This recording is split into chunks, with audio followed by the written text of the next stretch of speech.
औज़ुबिल्लाहिमिनश्शैतानिर्रजीम बिस्मिल्लाहिर्रहमानिर्रहीम।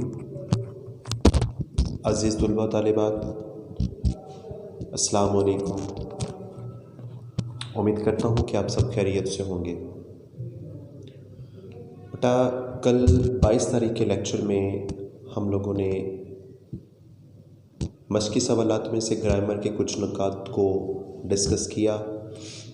आज इसी चीज़ को कंटिन्यू करते हुए कुछ अगला काम मैं आपके सामने लेके आ रहा हूँ। हमारी एक्सरसाइज के आखिर पे ये चीज़ें मौजूद हैं, वहाँ से आप इसको देख भी सकते हो। रिवीजन का मटेरियल हर वक्त आपके पास है। यहाँ आज पहले पॉइंट पे मैंने आप लोगों के लिए जिस चीज़ को निकाला वो है अफसाना।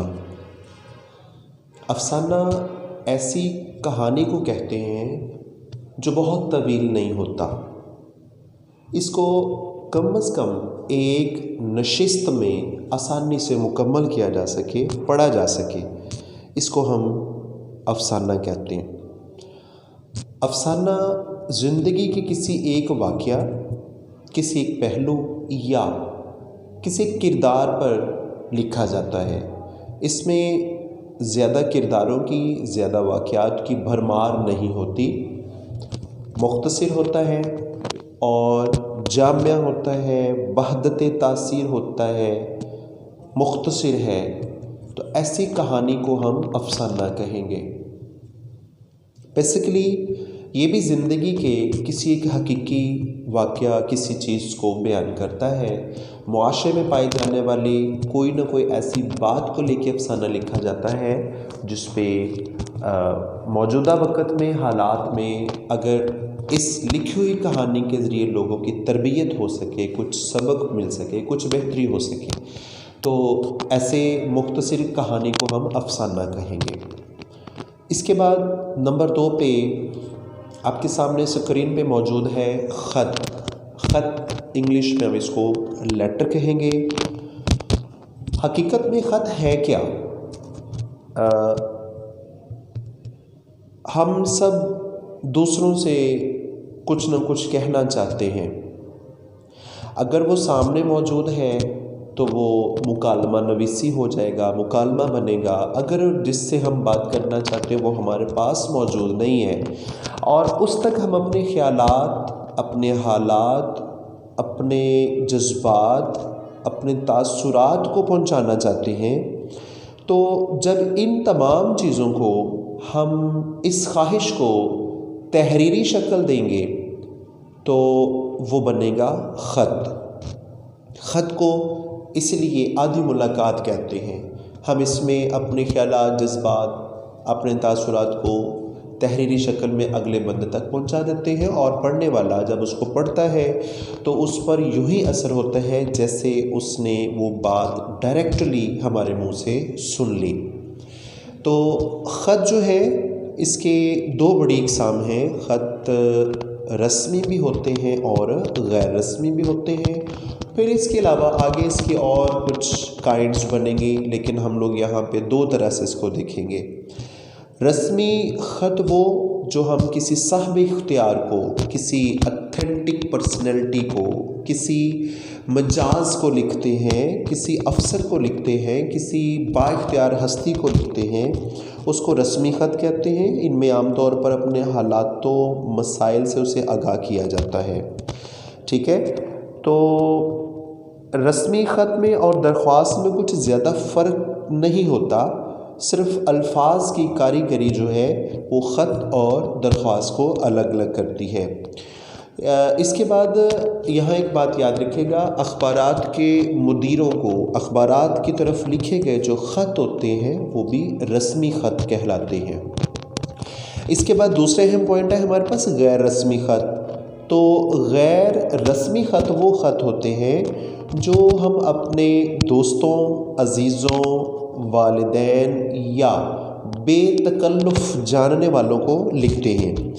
चूँकि इन ख़तूत में अपने जज्बात और ख़यालात का बेसाख्ता ज़िक्र होता है, बेसाख्ता इजहार होता है, इसलिए ऐसे ख़तूत को आधी मुलाकात कहते हैं, यानी कि गैर रस्मी ख़त। इसके बाद बेटा ख़त के अहम हिस्से हैं। नंबर 1 पे है मुकाम रवानगी और तारीख़। मुकाम रवानगी से मुराद है जहाँ से ख़त लिखा जा रहा। मसलन मैं लाहौर से अपने किसी दोस्त को ख़त लिखता हूँ कराची, तो मेरा ख़त का मुकाम रवानगी लाहौर होगा और उसके नीचे तारीख़ लिखी जाएगी। इसके बाद अगला अहम पॉइंट है अलकाबो आदाब। अलकाबो आदाब से मुराद जिस बंदे को हम ख़त लिख रहे हैं उसको मुनासिब अंदाज से मुखातब करना है, सलाम दुआ करनी है, उसके साथ हमने उसकी खैरियत के लिए जो मुनासिब अल्फाज हैं उसके रुतबे, उसके ओहदे, उसके मुकाम के मुताबिक वो हम लोगों ने लिखने हैं। याद रखिएगा क़वाइद इंशा में अलकाबो आदाब को 2 हिस्सों में तकसीम कर दिया गया है। तो यहाँ पे इसके हमारे पास 6 हिस्से हैं और क़वाइद इंशा वाले ने अलकाबो आदाब को अलग करके इसके 7 हिस्से बना दिए। दोनों तरह से ठीक है, बहरहाल आप 6 हिस्से रखेंगे इसके।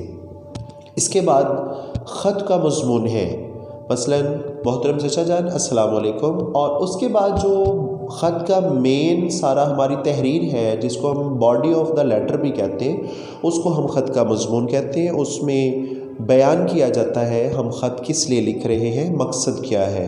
तो वो सारे का सारा जो आपका मवाद है वो ख़त का मज़मून कहलाएगा। फिर इसके बाद इख्तिताम ख़त है। ख़त को मैंने आपको बताया था हम इसको पैराग्राफ की शक्ल में लिखते हैं और पहला पैरा जो होता है वो अलैक्सलैक के लिए होता है। आपका ख़त आया, मिला, बहुत खुशी हुई, मैं जवाब लिख रहा हूँ, या मेरी बर्थडे पे आपने घड़ी का तोहफ़ा भेजा, मुझे बहुत अच्छा लगा।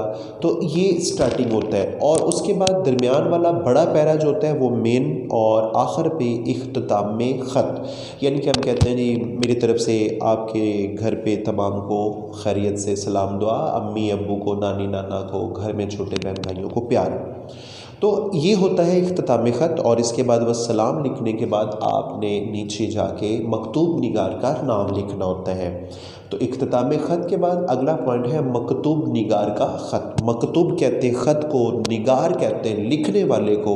तो जो बंदा ख़त लिख रहा है यहाँ पे उसका नाम लिखना है। बट याद रखिएगा पेपर में हमने नाम नहीं लिखना होता, जस्ट लिखना होता है आपका भतीजा, आपकी भांजी, आपकी बहन या आपका भाई। तो ये हमने अपना रिश्ता जो है वो यहाँ पे ज़ाहिर करना है। उसके बाद है मकतूब अलैह का पता। ये ख़त के लास्ट पे, आखिर पे, बल्कि ख़त के बाहर जो इन्वेल्प है उसके आखिर पे लिखा जाता है। ख़त के बाहर, लिफाफे के बाहर दर्ज करेंगे जिसकी तरफ ख़त जा रहा है, मकतूब अलैह। मसलन मैं अपने दोस्त को ख़त लिखता हूँ तो मैं उसका एड्रेस लिखूँगा कि मैं ख़त किस दोस्त की तरफ भेज रहा हूँ। तो जिस दोस्त की तरफ ख़त भेजेंगे वो मकतूब अलैह होगा कि ख़त किस की तरफ जा रहा है, यहाँ उसका एड्रेस जो है वो दर्ज किया जाएगा। जी, ये ख़त इम्पोर्टेंट चीज़ थी, ये मैंने इसको डिटेल से बेटा आपको समझा दिया। 10 नंबर का ये सवाल आपके पेपर में शामिल होता है। इसका पैटर्न पिछले लेक्चर्स में मैं आपको दोबारा से दे चुका हूँ। जी, इसके बाद अगला अहम पॉइंट है ड्रामा। ड्रामा यूनानी लफ्ज़ है, ये माखूज़ है यूनानी ज़ुबान से और इसके जो लगवी मानी है उसका मानी है करके दिखाना। ड्रामा एक ऐसी कहानी होती है जिसे किरदारों की हरकत सकनात और मुकालमों से पेश किया जाता है। यानी कि इसमें हमें किरदार चलते फिरते बातें करते नज़र आते हैं, ये सिर्फ कठपुतली नहीं होते, ठीक है। और ये आपस में अच्छी ज़ुबान, अच्छी बातें, मुकालमे पेश करते, आपस में मुकालमा के तौर पे बोलते हुए नज़र आते हैं। तो ये ड्रामा जो है ये एक बहुत बड़ी वसी सनत है जिसमें जो चीज़ समझ में ना आ रही हो उसको ड्रामे के तौर पर जब करके दिखाया जाता है तो देखने वाला जो नाज़र है वो एक एक लफ्ज़, एक एक चीज़ उसके अंदर उतर जाती है। तो इसके बाद अगला अहम पॉइंट है हमारे पास मुकालमा नवीसी। मुकालमा नवीसी बेटा आपस की बाहमी गुफ्तगू, बाहमी बातचीत या कलाम, इसको हम मुकालमा कहते हैं। मुकालमे में हम एक दूसरे तक अपने ख्यालात, तसुरात और जज्बात पहुंचाते हैं। और ये भी याद रखिएगा कि मुकालमा जो है ये हमेशा एक मुकर्ररा मुतय्यन शुदा मौजू पर लिखा जाता है और उसी पे बात होती है। मुकालमा ना तो बहुत लंबा होता है ना बहुत मुख्तसर होता है, बिल्कुल एक जचा तुला सा इसका अंदाज़ होता है और इसी में इसकी तमाम चीज़ें जो हैं उसको बयान की जाती हैं। मुकालमा नवीसी में किरदारों का ख़ास तौर पे ये ख्याल रखा जाता है कि जो एक तालिब इल्म है वो तालिब इल्म के तौर पे बात करेगा, जो प्रोफेसर है वो प्रोफेसर की तरह उसके डायलॉग उसकी बातचीत होगी। औरत जो है वो मर्दों की तरह गुफ्तगू नहीं कर सकती और मर्द जो है वो औरतों की तरह गुफ्तगू नहीं कर सकते। ठीक है, मुकालमे किसी भी ड्रामे की जान होते हैं। अब यहाँ ड्रामा और मुकालमा नवीसी इकट्ठा मैंने इसलिए लिखा कि जिस ड्रामे के मुकालमे बहुत अच्छे होंगे उसकी मकबूलियत उसी तरह से ज़्यादा होगी। तो ये बेटा जी हमारे कुछ अहम पॉइंट्स थे एक्सरसाइज के आखिर में से, ये मैंने आपको डिटेल से समझा दिया। इसको बहुत अच्छे तरीके से रिपीट करें, आपकी किताबों में मौजूद हैं। फिर इसके बाद अगर कोई प्रॉब्लम है तो आप डिस्कस के लिए मुझे बता सकते हैं। अल्लाह हाफिज़।